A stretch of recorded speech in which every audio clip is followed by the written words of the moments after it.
Maithili express की शानदार प्रस्तुति।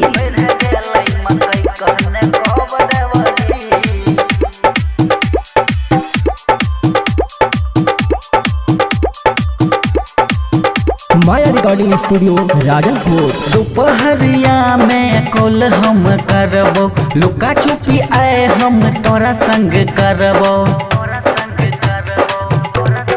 हे गई दोपहरिया में कॉल हम करबो, लुका छुपी आए हम तोरा संग करबो।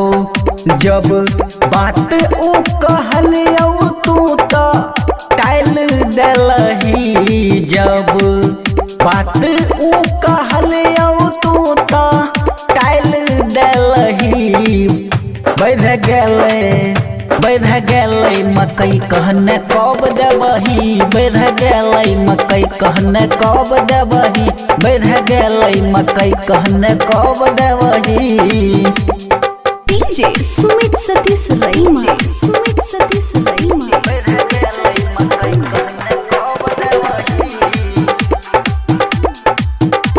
माया रिकॉर्डिंग स्टूडियो राजनपुर। तू जवान भेलही हमहू जवान गे, दै छन ककरा खातिर बता हमर जान गे। हाँ तू जवान भेलही हमहू जवान गे, दै छन ककरा खातिर बता हमर जान गे। काल्हे फोनवे पे हमरा से बात कैलही, है गई फोनवे पे हमरा से बात कैलही। बढ़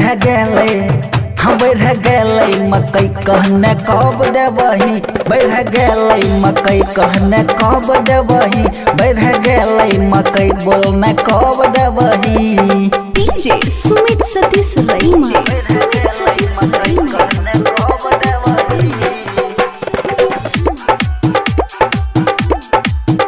माया रिकॉर्डिंग स्टूडियो राजनपुर।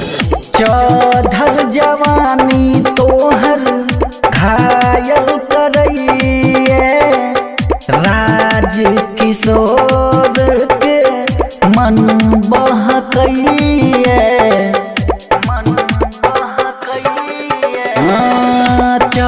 चढ़ल जवानी तोहर घायल करैये, संतोष साजन के मन बहकैये।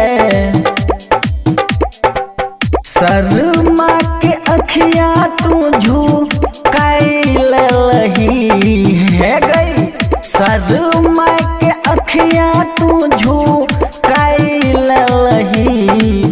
बढ़ गेले मकई कहने कब देबही, बढ़ गेले मकई कहने कब देबही, बढ़ गेले मकई बोलने कब देबही। चुमा गे पगली। माया रिकॉर्डिंग स्टूडियो राजनपुर।